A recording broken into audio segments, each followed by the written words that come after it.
Finally छात्रों, कक्षा 9वीं विषय आपका हिंदी सेट वी का त्रैमासिक परीक्षा 2024-25 का आपका यहाँ पे पेपर आ चुका है।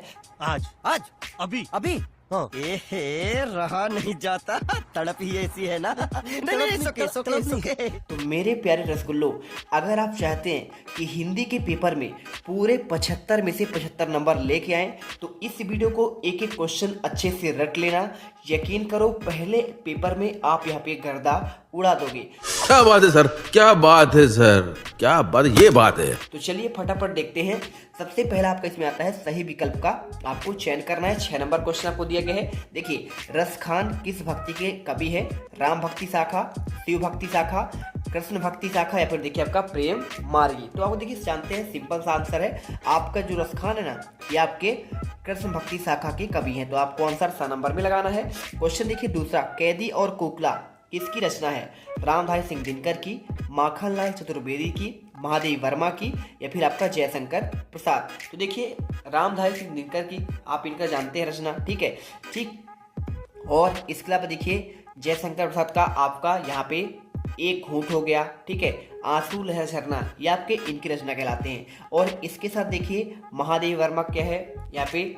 रश्मि, निहार, निर्जा, यामा, ये आपकी इनकी रचनाएं हैं। और रामधारी सिंह दिनकर का एक प्रसिद्ध उपन्यास है, देखिए आपका यहाँ पे उसे महाकाव्य भी कहा जाता है, उर्वशी। तो आपका इनका है। माखनलाल जो आपका कैदी और कोकिला है, ये आपका बी नंबर आंसर हो जाएगा, माखनलाल चतुर्वेदी, ठीक है। चलते हैं आपके नेक्स्ट क्वेश्चन पर। देखिए, रस के बिना काव्य माना जाता है सजीव, नीरस, व्यर्थ, या फिर देखिए आपका सार्थक। तो देखिए रस के बिना जो आपका काव्य है ना, यहाँ पे आपका नीरस माना जाता है। तो आपको आंसर देखिए 12 नंबर में करना है। इसके बाद देखिए थोड़ा सा जूम कर लेते हैं। तो देखिए आपको जूम ऐसे यहाँ पे क्वेश्चन अगला देखिए, क्वेश्चन दिखा है आपका, देखिए मेघ आए बड़े बन ठन के, सबर के पंक्ति में अलंकार है, अनुप्रास, उपमा, मानवीकरण, या फिर देखिए आपका उत्प्रेक्षा।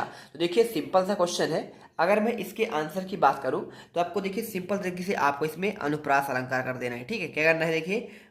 देखिए बा, जब किसी, देखिए कोई आपका वाक्य है तो उसमें जब आपका वर्ण की आवृत्ति 2 या 2 से अधिक, देखिए इसमें बा लिखा है, एक बार आया, 2 बार आया, ठीक है, यानी बा आपका जो वर्ण है ना 2 बार आ गया। तो जो वर्ण की आवृत्ति 2 या 2 से अधिक बार हो वहाँ पे अनुप्रास होता है। उपमा देखिए अगर उसमें सा सी सम ऐसे शब्द आए तो उपमा अलंकार कहलाता है। उत्प्रेक्षा में देखिए जानहु, मानहु, है ना, जानू और मानू ऐसे शब्द आते हैं तो आपका देखिए उत्प्रेक्षा अलंकार होता है। चलते हैं आपके नेक्स्ट क्वेश्चन पर। देखिए, कांजी हाउस का चौकीदार लालटेन लेकर आता है, हाजिरी लेने, खाना देने, मारने, फिर इनमें से कोई नहीं। तो देखिए आपको आंसर जो है आ नंबर हाजिरी लेने करना है। इसके बाद देखिए क्वेश्चन, किस समास में दोनों पद प्रधान होते हैं? द्विगु, तत्पुरुष, द्वंद्व, या फिर आपका कर्मधारय। तो देखिए किस समास में दोनों पद प्रधान होते हैं? तो आपको यहाँ पे देखिए दोनों में आपका होता है द्वंद्व में, ठीक है, जैसे माता और पिता और भाई और बहन आपका ये आता है। द्विगु में क्या होता है? आपका संख्यावाची होता है। तत्पुरुष में देखिए आपका इसमें वचन होता है, ठीक है। और कर्मधारय में आपका देखिए तुलना किया जाता है। तो इस प्रकार आंसर करना है। इसके बाद चलते हैं, देखिए आपका यहाँ पे क्वेश्चन आपका दूसरा आता है। यहाँ पे कौन सा आता है? देखिए आपके रिक्तस्थान वाले क्वेश्चन आते हैं। यहाँ पर देखिए क्या लिखा गया है, एक भारतीय आत्मा को डैश डैश को कहा जाता है, माखनलाल या फिर महादेवी वर्मा। 6 number question. तो आपको इसमें देखिए आपका माखनलाल चतुर्वेदी आपको आंसर करना है। इसके बाद देखते हैं, देखिए कैदी और कोयल दोनों ही डैश डैश देश के वासी हैं, स्वतंत्र हैं, फिर देखिए आपका गुलाम है। तो देखिए सिंपल सा आपको आंसर करना है। यहाँ पे आपका जो है देखिए इसमें आपका आंसर जो है आपको इसमें गुलाम कर देना है, ठीक है। तो आप इसमें गुलाम करिएगा। इसके बाद क्वेश्चन देखिए तीसरा नंबर क्या दिया गया है, वर्णिक छंद में डैश डैश की गणना की जाती है, वर्णों की फिर मात्राओं की। तो वर्णिक में हमेशा आपका वर्णों की ही गणना की जाएगी, ठीक है। इसके साथ देखिए करुण रस का स्थायी भाव क्या होता है? करुणा फिर शोक, तो करुण का आपका यहाँ पे शोक होता है, ठीक है। तो आप इसमें शोक कर दीजिएगा। इसके बाद गधे का एक छोटा भाई भी था, उसका नाम क्या था? बैल फिर कुत्ता। तो देखिए आपको इसमें आपका जो है ना, इसमें देखिए गधे का छोटा भाई था, उसका आपका जो है नाम जो है ना, आप इसमें कमेंट करके बताइएगा। ये क्वेश्चन आपके लिए छोड़कर रखा हुआ हूँ। वे शब्दांश जो शब्द बनाते समय आरंभ में लगते हैं वे कहलाते हैं उपसर्ग फिर प्रत्यय।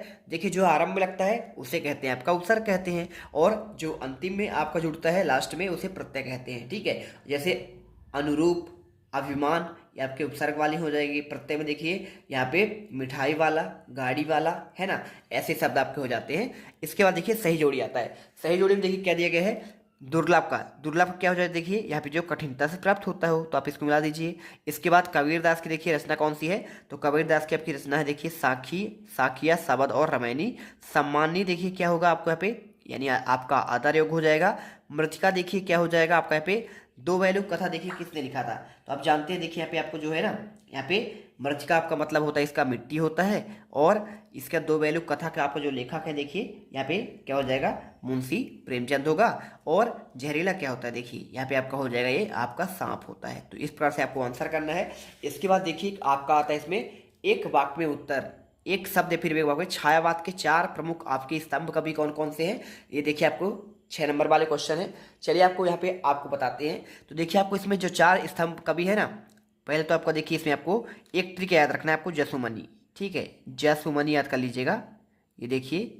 और इसका आपको जो आंसर करना है यहाँ पे, जैसे आपका हो जाएगा जयशंकर, तो पहले तो आपका जयशंकर लिखना है, और इसके साथ आपको देखिए दूसरा नाम आपको जो है सुमित्रा नंदन पंत, ठीक है, ये आपका हो जाएगा। और तीसरा आपका जो नाम हो जाएगा देखिए माँ से आपका महादेवी वर्मा, तो आप यहाँ पे महादेवी वर्मा का लीजिएगा।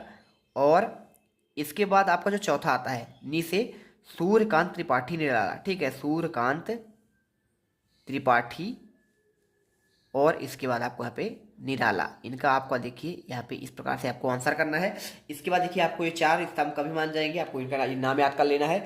इसके बाद देखिए रसखान किसके अनन्य भक्त थे, तो आपको बताना पड़ेगा इसमें श्री कृष्ण के, ठीक है। तो आप आंसर इसमें देखिए क्या करेंगे, श्री कृष्ण आप यहाँ पे आंसर करेंगे। प्रबंध काव्य के 2 भेद कौन कौन से हैं, देखिए आपका यहाँ पे होता है एक प्रबंध काव्य, और एक आपका होता है यहाँ पे मुक्तक काव्य, ठीक है, ये आपको आंसर याद करना है। इसके बाद जिस काव्य का आनंद पढ़कर या सुनकर लिया जाता है उसे क्या कहते हैं, तो यहाँ पे इसे कहते हैं रस कहते हैं, ठीक है। इसके बाद रचना के आधार पर वाक्य के कितने भेद होते हैं, तो रचना के आधार पर आपका यहाँ पे 3 भेद होते हैं। कितने होते हैं देखिए, 3 भेद। कौन कौन से होते हैं देखिए यहाँ पे, साधारण वाक्य, और यानी इसे सरल वाक्य भी कहते हैं, सरल वाक्य, ठीक है, और एक होता है आपका मिश्रित, और एक होता है आपका संयुक्त वाक्य।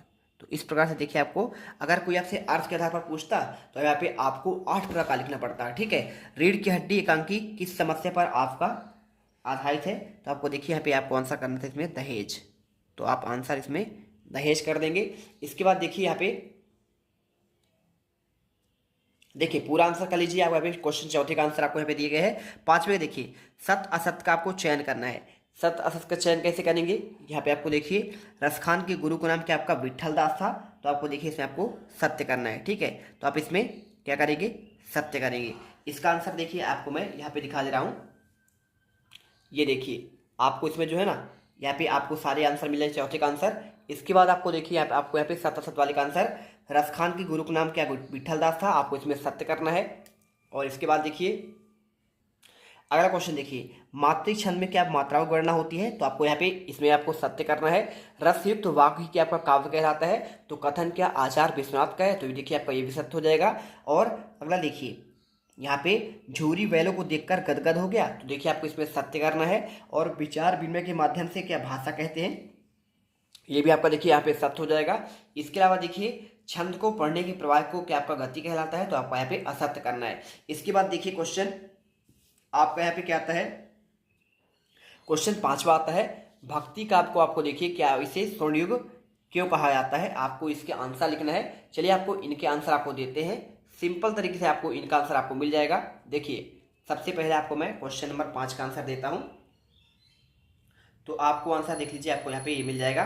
क्वेश्चन 5 का आंसर आप इसे ये लिख दीजिएगा, ठीक है। आडंबरों खंडन, भक्ति काल में सभी आडंबरों खंडन करते हुए मानवतावाद की स्थापना की गई है, और इस प्रकार भक्ति काल का महत्व साहित्य और भक्ति भावना दोनों दृष्टियों से बहुत अधिक है, इसी कारण से स्वर्णयुग कहा गया है। इसके बाद देखिए आपका छायावाद की 2 प्रमुख विशेषता पूछा गया है, तो आप आंसर देख लीजिए, आपको यहाँ पे लिखना पड़ेगा पूरा आंसर। ध्वन्यात्मक लाक्षणिकता, सौंदर्य, प्रकृति विधान, उपचार, वक्त के साथ सहानुभूति की छायावाद में विशेषता है, आप इसे आंसर करिए। और इसके बाद देखिए यहाँ पे क्वेश्चन आपका जो है 6 नंबर आता है, कबीरदास की शिल्प सौंदर्य की बात कर रहा है, तो आपको देखिए आंसर यहाँ पे जो है इसका आंसर आपको यहाँ पे ये मिल जाएगा, ठीक है। तो कबीरदास की आपको देखिए शिल्प सौंदर्य आपको यहाँ पे ये मिल जाएगा पूरा।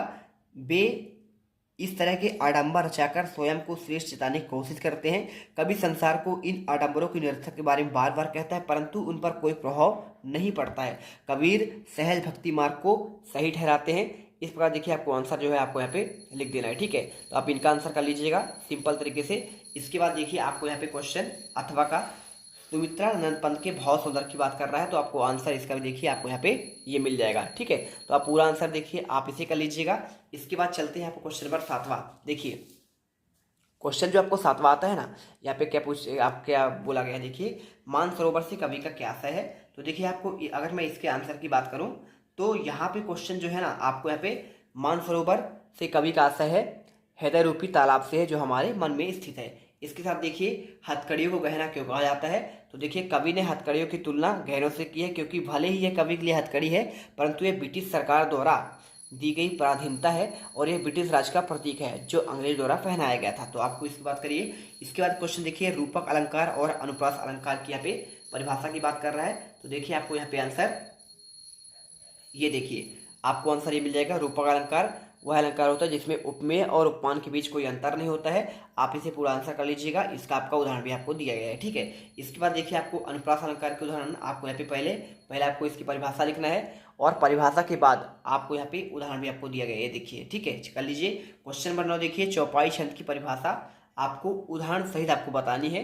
तो क्वेश्चन अगर मैं 9 की आंसर की बात करूँ तो देखिए आपको यहाँ पे चौपाई छंद की परिभाषा का आपको आंसर आपको ये मिल जाएगा, ठीक है। ये आपका सममात्रिक छंद है, 16 मात्राएं होती है और आपका यहाँ पे उदाहरण भी आपको दिया गया है। तो आप इस प्रकार उदाहरण भी कर लीजिएगा। इसके बाद चलते हैं क्वेश्चन देखिए दोहा छंद की बात कर रहा है। तो दोहा छंद का आपको आंसर कैसे लिखना है, देखिए ये रहा। तो दोहा छंद का आपको देखिए आंसर आपको यहाँ पे ये कर देना है। दोहा आपका एक अर्ध सममात्रिक छंद है और यह छंद सोरठा के आपका विपरीत होता है, क्योंकि देखिए इसमें आपका प्रथम और तृतीय में 13 होती है ना। सोरठा में आपका क्या होता है 11 और 11 मात्राएं होती है, यानी इसका उल्टा होता है। और द्वितीय में इसमें देखिए 11 मात्राएं, तो उसमें आपका 13 होती है। तो इस प्रकार देखिए आपको आंसर करना है और इसका आपको यहाँ पे उदाहरण भी आपको दिया गया है। तो आप इसे आंसर याद करिए। और इसके बाद क्वेश्चन देखिए 10वां प्रेमचंद की 2 रचनाएं लिखते हुए उसकी भाषा शैली की आपको विशेषता बतलानी है, ठीक है। तो कैसे आंसर करेंगे, देखिए यहाँ पे प्रेमचंद की 2 रचनाएं, तो आपको यहाँ पे देखिए ये मिल जाएगा। देखिए इनकी आपकी 2 रचनाएं कौन कौन सी जाएगी, गोदान, कर्मभूमि, पूस की रात। यहाँ पे 4 दिए गए हैं, 4 में से आपको 2 करना है।